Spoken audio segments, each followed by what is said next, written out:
Sıra gerek yok. Gerek sana.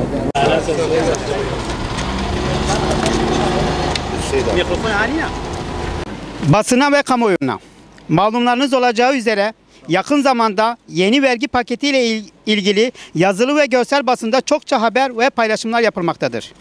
Şüphesiz iş dünyası olarak getirilecek yeni vergi yükümlülükleriyle ilgili çalışmaları kaygıyla izlemekteyiz.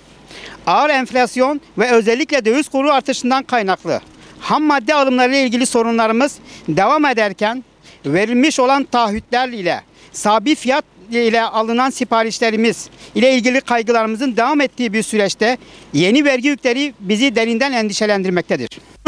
Tüm bu olumsuzluklardan daha fazla bizleri endişelendiren yeni vergi paketinde Gelir İdaresi makamlarınca yurt dışı çıkış harçları ile ilgili bakanlığa sunduğu 150 TL olan yurt dışı çıkış harcının 3000 Türk Lirasına çıkarılması teklifidir. Habur bölgemizin bacasız fabrikasıdır.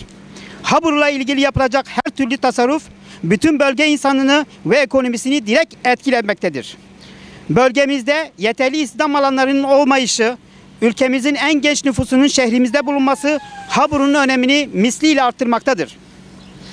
Binlerce gencimizin tek geçim kaynağı olan Habur sınır kapısı üzerinden vizesiz girebildikleri Irak Kürt bölgesel yönetimidir. Bu gençlerimiz çok çetin şartlarda neredeyse günlerce uyumayarak soğuk ve sıcak iklim şartlarına göğüs gelerek evlerine ekmek götürme telaşındalar. Maruz kaldıkları stres ortamlarından ve gördükleri muamelelerden kaynaklı yaşadıkları duygusal çöküşten dolayı çoğunda kalp damar hastalıkları gözlemlenmektedir. Tüm bu meşakkatli aşamalardan sonra evlerine ekmek götüren binlerce gencimiz bulunmaktadır. Yurt dışı çıkış harcına yapılacak afaki bir artış binlerce gencimizi işsiz bırakacaktır. Nedeni ise oluşacak ekstra harç artışı maliyetleri artıracağından yapılan günübirlik ticaretin bir anlamı kalmayacaktır. Bu ticaretin durması demek binlerce gencimizin işsiz kalması demektir. Şehrimizin kamu düzenine olumsuz etki edeceği aşikardır. Asayiş yönünden hırsızlık ve diğer istenmeyen suçların artışı demektir. Özellikle temel gıda maddelerinde yaşanacak fiyat artışından kaynaklı şehir enflasyonumuz direkt olumsuz etkilenecektir. Buradan Sayın Cumhurbaşkanımız başta olmak üzere Sayın Maliye Bakanımıza ve ilgililere seslenmek istiyoruz.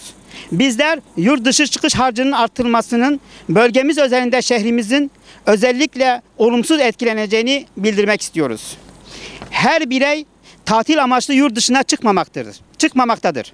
İlgili bakanlık istediği takdirde tatil amaçlı yurt dışına çıkan ve gittiği ülkeye döviz kazandıran bireyler ile hayatını idame ettirmek için yurt dışına çıkan bireyleri birbirinden çok daha rahat ayırt edebilir. Gençlerimiz tatil amaçlı veya gittikleri ülkeye döviz kazandırmak için değil, hayatlarını idame ettirmek için yurt dışına çıkmaktadırlar. Değerli devlet büyüklerimizden isteğimiz ve beklentimiz, Habur'dan günübirlik çıkan insanlarımıza bu hususta muafiyet tanınması veya mevcut harcın enflasyon oranında artırılmasıdır. Kamuoyuna saygıyla duyurulur.